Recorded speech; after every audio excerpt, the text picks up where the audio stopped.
آغاز کرتا ہوں حدیث جبریل سے، جو بخاری اور مسلم کی متفق علیہ حدیث ہے، بخاری میں بھی آئی ہے، مسلم میں بھی آئی، سیاستہ کی کتابوں میں، اور سب سے ٹاپ کی جو کتاب ہے سیاستہ میں وہ بخاری کی اور مسلم میں بھی آئی ہے۔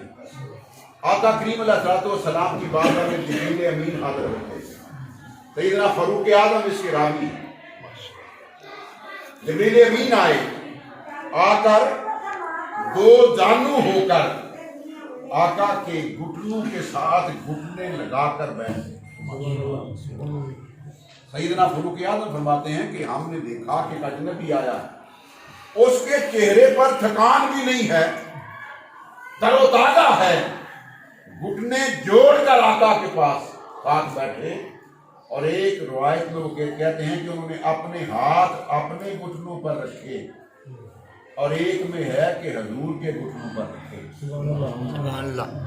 اگر اپنے گھٹنوں پر بھی رکھے تو جیسے طالب علم بیٹھتا اپنے استاد کے سامنے ویسے بیٹھے، اور اگر آقا کے گھٹنوں پر ہاتھ رکھا تو یہ ادب سکھایا۔ سرائکی میں لوگ سرائکستان میں جب جائیں، بہاولپور میں، تو جب بڑا ادب کریں پیر صاحب جاتے ہیں تو وہ گھٹنوں کو ہاتھ لگاتے ہیں، یہ بڑا ادب ہے۔ تو جبریل امین نے آقا کے گھٹنوں پر ہاتھ رکھے اور 3 سوال کیے آقا سے پوچھا مال ایمان، یا رسول اللہ ایمان کیا ہے؟ آقا نے فرمایا ایمان عقیدے کا نام ہے۔ ایمان عقیدہ بیان کیا میرے آقا نے۔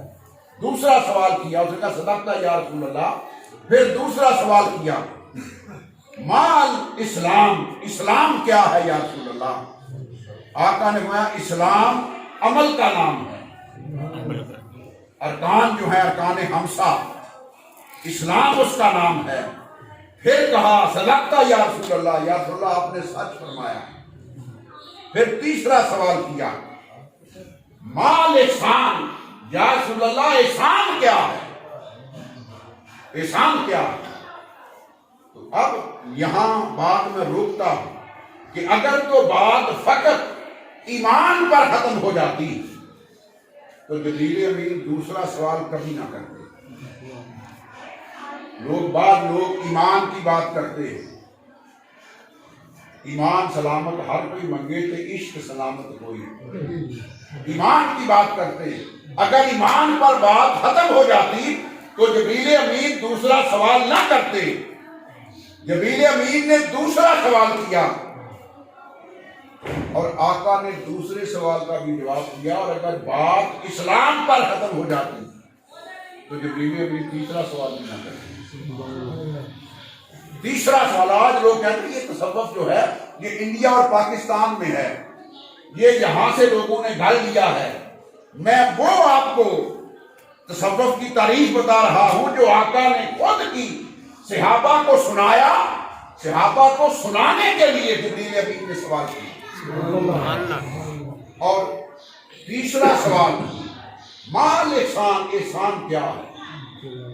تو آقا نے جواب فرمایا احسان یہ ہے ان تعبد اللہ کانک تراہ فإن لم تکن تراہ فإنہ یراک۔ اے جبریل احسان یہ ہے کہ بندہ رب کی عبادت اس طرح کرے کہ جیسے اس کو وہ دیکھ رہا۔ میں نے کہا نا کہ یہ تکنے تکانے کا معاملہ ہے، اور اگر یہ تصور وہ قائم نہ رکھ سکے کہ میں مولا کو دیکھ رہا ہوں، مولا کو ہر بندہ یہ تصور قائم نہیں رکھ سکتا، نہ کوئی دیکھ سکتا، پر یہ تصور ہو کہ میں رب کو دیکھ رہا ہوں، اگر یہ تصور قائم نہ رکھ سکے تو کم از کم یہ تصور تو قائم رکھے نا کہ اللہ مجھے دیکھ رہا، اللہ مجھے دیکھ رہا۔ اور یہ حدیث کا جو دوسرا ٹکڑا اس کی تفسیر اگر کریں تو اس کی 2 تفسیریں ہیں، ایک تفسیر عالمانہ ہے اور ایک تفسیر صوفیانہ ہے۔ اگر عالمانہ تفسیر کریں تو یہ اس کا بنتا ہے ان تعبد اللہ کانک تراہ، یہاں فکرہ رکے گا، فل سٹاپ آئے گا، اللہ کی عبادت اس طرح کر کہ جیسے تو اسے دیکھ رہا ہے، ترا ہو تو اسے دیکھ رہا ہے۔ دوسرا یہ عالمانہ بات ہے، صوفیانہ، کیونکہ ہم لوگ اولیاء اللہ کے ماننے والے ہیں تو ہم عشق کی بات زیادہ کرتے ہیں، ذوق کی بات کرتے ہیں۔ آگے جو دوسرا ٹکڑا ہے، ان تعبد اللہ کانک تراہ ہو، کہ یہ تو ہوا کہ اگر تو تصور اس طرح کر کے رب کو دیکھ رہا ہے، اور اگر تو اسے نہیں دیکھ سکتا تو یہ تصور کر کہ وہ مولا مجھے دیکھ رہا ہے۔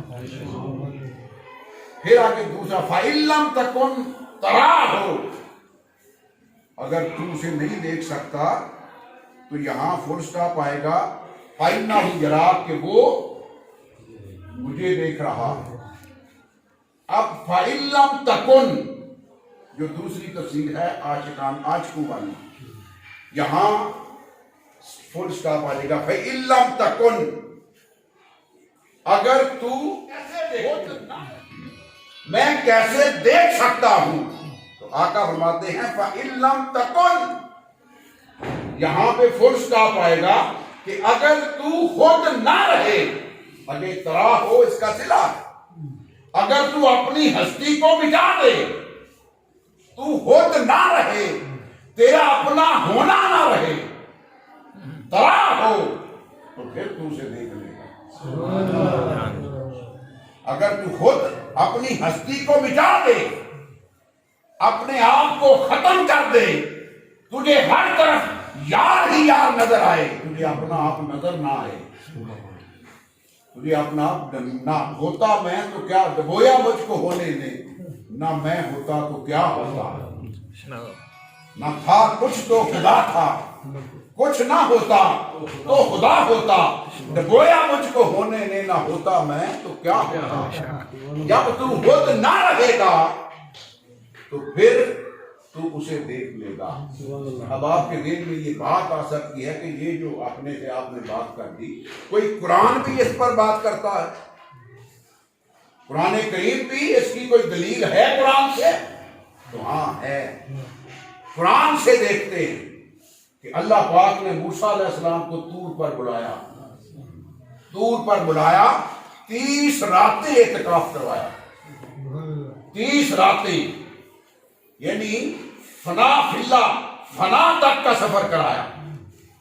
اللہ نے اپنی ذات میں فنا تک کا سفر کروایا، 30 راتیں اعتکاف کیا، 30 راتوں کے بعد رب نے کلام کیا۔ جب کلام کیا تو موسیٰ علیہ السلام نے رب ارنی انظر الیک، مولا اتنی میٹھی میٹھی آواز ہے تیری، اتنی پیاری آواز ہے مولا، جب تو نے مجھ سے کلام کر لیا ہے تو مولا تھوڑا کرم اور کر، تھوڑا کرم، پردہ بھی ذرا ہٹا دے۔ رب ارنی انظر الیک، مولا تجھے دیکھنا چاہتا ہوں۔ رب نے کہا موسیٰ ابھی نہیں، ابھی تو مجھے نہیں دیکھ سکتا، یہ نہیں فرمایا کہ مجھے دیکھا ہی نہیں جا سکتا، کہا تو مجھے نہیں دیکھ سکتا اس حال میں، 10 راتیں اعتکاف اور کر، 10 راتیں اعتکاف کرایا، فنا سے بقا تک کا سفر کرایا۔ پھر رب نے کلام کیا،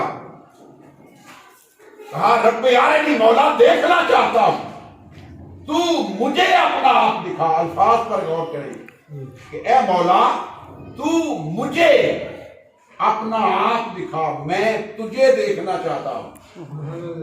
کیا فرماتا ہے موسیٰ، جب تک میں اور تو ہے، جب تک مجھے اور تجھے ہے، تب تک نہیں دیکھا جا سکتا۔ یہ تیری مجھے جب تک مجھ میں گم نہ ہو جائے تب تک تو مجھے نہیں دیکھ سکتا۔ مجھے دیکھنے کے لیے پہلی شرط یہ ہے کہ تو خود نہ رہے، اپنے آپ کو مٹا دے۔ پھر بڑے لاڈلے نبی تھے، رسول تھے اللہ کے، فلما تجلی ربہ للجبل جعلہ دکا وخر موسیٰ صعقا، پھر رب نے اپنی صفاتی تجلی سوئی کے نکے کے 70ویں حصے کے برابر کہتے ہیں۔ جب وہ ڈالی تو پہاڑ ریزہ ریزہ ہو گیا، پہاڑ ریزہ ریزہ ہو گیا، اور موسیٰ علیہ السلام بے ہوش ہو کر گر پڑے۔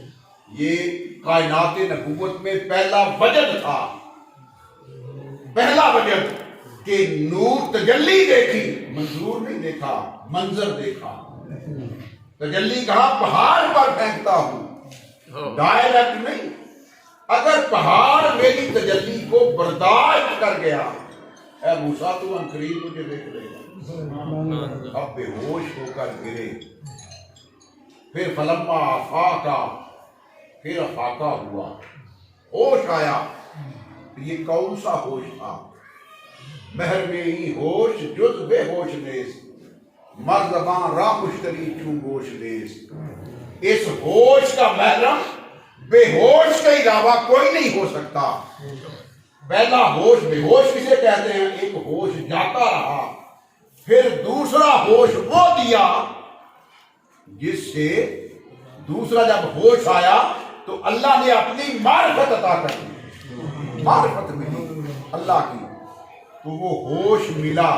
جب ہوش میں آئے تو کہا مولا میں توبہ کرتا ہوں، توبہ کی، اور رب نے فرمایا موسیٰ آج ہم نے تمہیں مقام مصطفیٰ عطا کر دیا۔